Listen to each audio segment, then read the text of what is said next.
Hey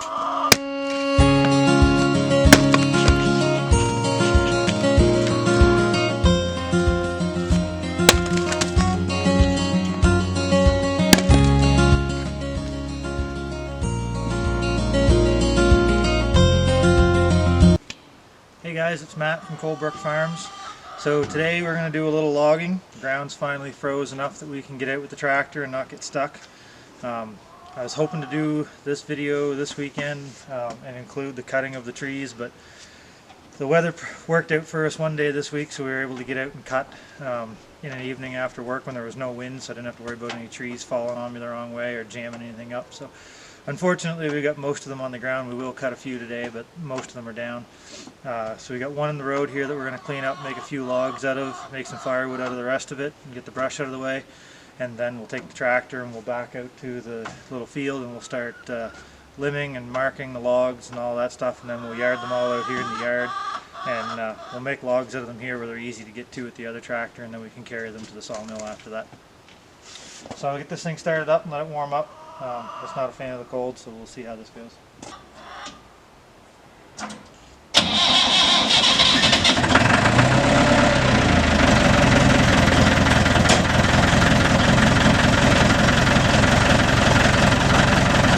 So I've got a videographer with me today, someone to help me out, get some videos, get some better angles for you guys. And it's a little hard to do this with my phone and run the equipment at the same time. So over here we got a couple of trees that we cut off, a couple that are laying, and then there's a few dead, damaged ones in here that we're going to take out. The tops are broke off on.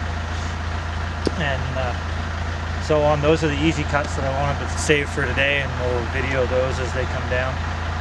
But all this stuff out here is stuff we were going to cut to make the field bigger. So what we're going to do is we're going to back up here at the tractor after we get a tree that's down in the middle of the road here in the way.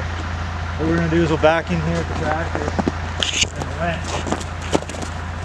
And what I'll do is I'll start limbing the trees and marking the lengths that I want as we go. And I won't worry about cutting them off in here because it's safer to haul longer length trees than it is to haul little short ones.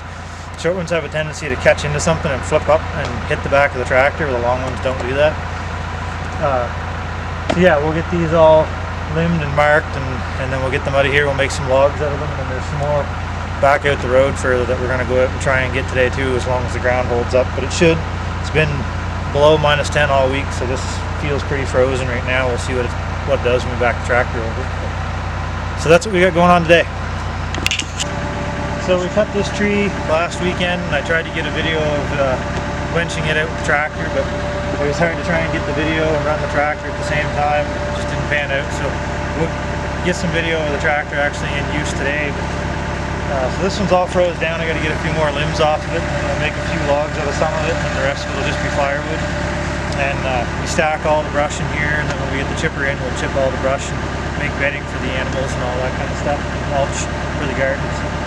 So we're going to fire up the chainsaw and just mark this in the lengths that we need, and then whatever's firewood we'll just set aside, and we'll winch this out, and we're going to leave them in the yard, and then we'll get at them with another tractor to carry them over to the next property over where we have our sawmill set up.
I figure we take a second and we'll go over some of the equipment that we're using here today.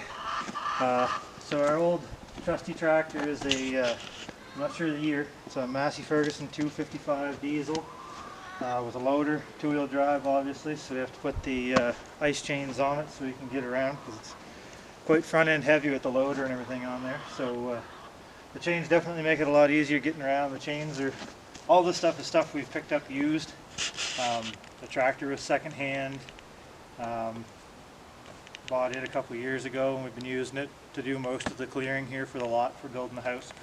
And then I picked up these chains last fall, I think it was, and they're just an old set of skidder chains, skidder that takes the same size tire as the tractor does. So the chains fit and they just clamp on there. And then we have a Fransgard winch that we picked up secondhand. Needed a couple little minor things, but it worked right off the hop once we got a drive shaft geared up for it. It's got a fairly long reach on the cable, and then it's got 5 different chokers, so we can haul 5 logs at a time, or whatever we can get in the chokers.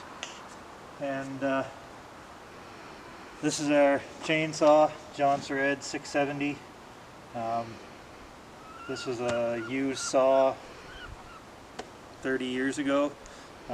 My dad picked this up when he was working in the woods full time, and I've kind of inherited it after he got a new saw, so it works well. It's a little bit thirsty, but there's nothing that it won't cut. So yeah, with all this equipment there's a lot of safety you got to keep in mind too. So like, wear gloves obviously when we're running the winch cable, just because the cable sometimes will have a little fray and it'll stick you in the hand if you're not wearing gloves. We wear protective pants. I've got protective cutting pants on underneath these coveralls, so if the chain comes off I'm not going to get cut. And you wear steel-toed boots so that way you don't drop something on your foot or cut your foot.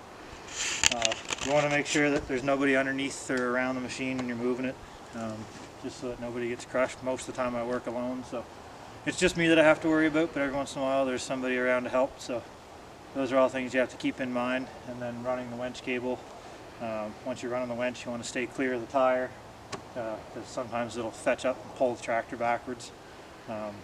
And you don't want to wrap the rope for the pull mechanism around your hand, just in case it does take off and you can't get away from it. So those are just some basic safety things that we look at and make sure we take care of when we're doing this stuff so everybody stays safe. So we'll get fired back up and we'll head on in, and we'll start to really get some wood moving here.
So we're all back in here in position now, so we're going to get out and we're going to go limb some of these trees, and then we'll get them marked for length, and then we'll haul them all out, and we'll actually cut them to length out in the yard like I did with the last one. So bear with me while I get these limbed up and marked.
Okay, so fun fact, when we knock down all these trees in earlier videos that I've done for woodlot management, I'd mentioned about old man's beard and stuff growing on the trees as they start to get older, and it's like a fungus kind of.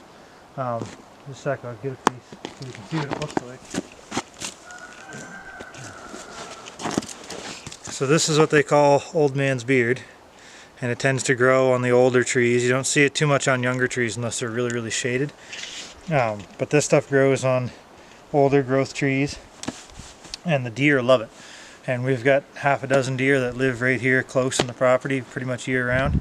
And after I come out and cut these the other night, I left them sit for a couple days, and then I come home from work last night and looked out, and there was 5 of them right in this area here, eating out of the brush pile. And so this not only acts as clearing up the field and making room for us to be able to grow and do more things, but they're also feeding the wildlife by putting some of these older trees down.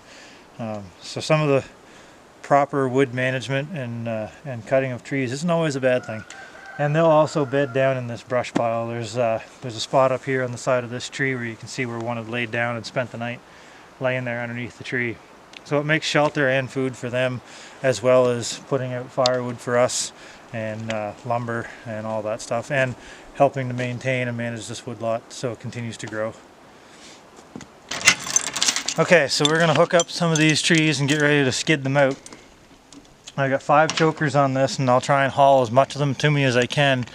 Probably what I'll end up doing is I'll get whatever I've got cut so far that's limbed up, I'll bring it to the tractor, and then I'll unhook everything, and I'll go back and I'll clean up what's left in the tops for firewood, and then I'll winch those to me, and then I'll hook onto them all at once, or as much of them as I can, so that way I don't have to keep backing in and out of here. I try to make as minimal trip as possible.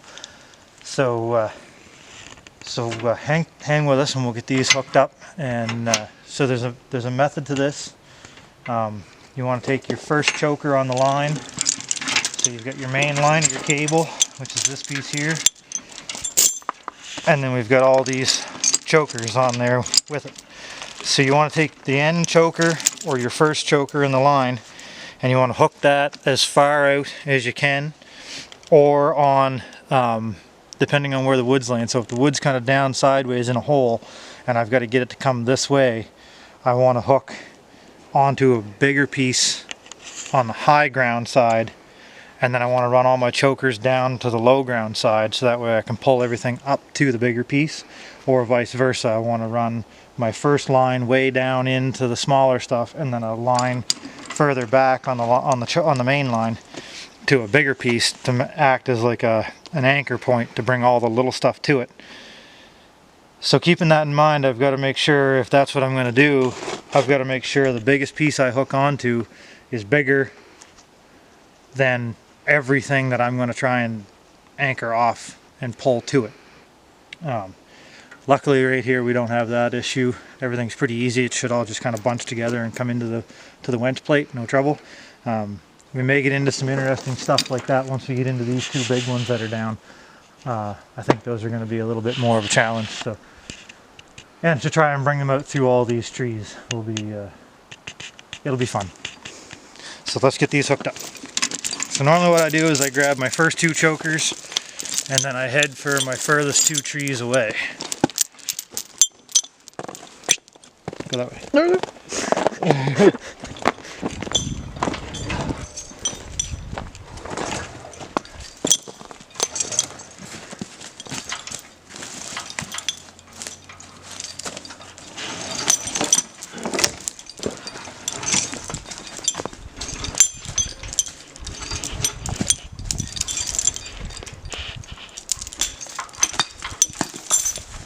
Pulling the winch cable is the hardest part of the whole job, but it beats hauling these logs out by hand.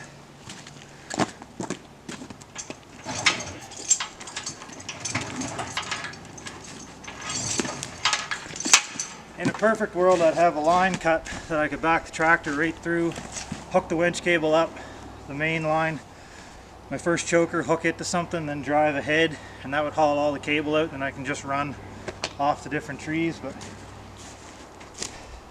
trying to get things cut through the day when it's calm and there's no wind, because you never know what it's going to be a week from when you cut or when it's clear.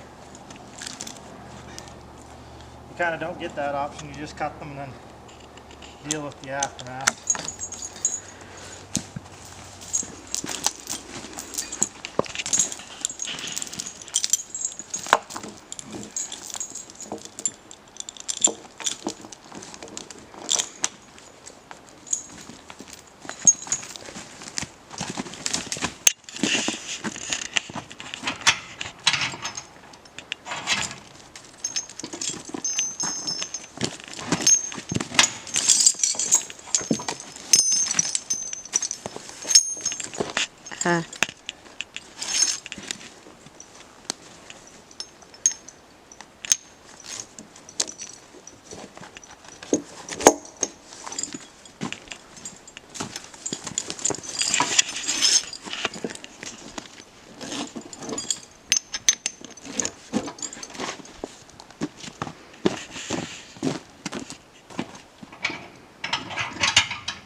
Okay, so we're all hooked up. We'll fire up the tractor, kick the gears into motion, and then we'll haul all this stuff to us.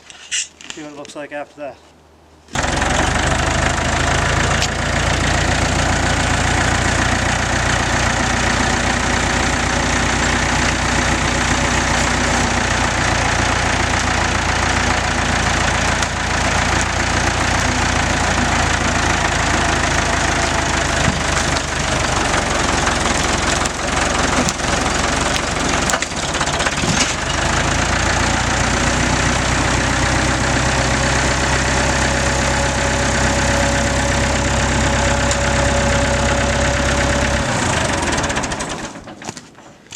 Okay, so that worked out well. That brought everything up closer to the machine. So I can choke up now that I got them close. I can probably put 2 of these trees into one choker, and then that way I can get some more out of whatever's in that brush pile all in one trip. So we're going to fire up the chainsaw, and we'll go back in, we'll limb some more of these up, and then we'll reset our cable on those, and we'll bring them down.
So seeing how we're right here, I might as well take the chance. I got a couple extra chokers.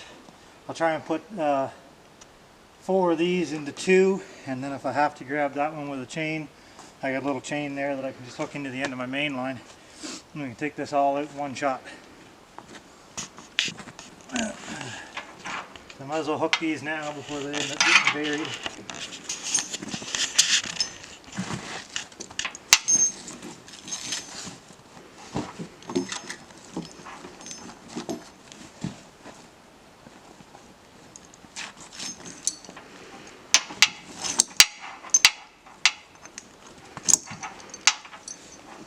Unfortunately, not many of these are big enough to make any logs out of. This one here is about the only one we're going to get anything out of. Everything else is too small, or it's got some bad twist to it. Might get one out of that. Kind of got a bit of a twist in it, so that kind of limits what we can get out of it. So on our average, we're looking for something that's about 8 inches across the bottom of the stick and 6 inches on the narrowest portion of the stick. That way we can kind of get some 2x4s out of them, or some small boards, but for the most part it takes a substantial sized piece of wood to make any logs big enough to cut lumber out of. Anything bigger than 2x4s and boards. So a lot of that leftover stuff that we can't make lumber out of, we just turn into firewood or fence posts or different miscellaneous projects.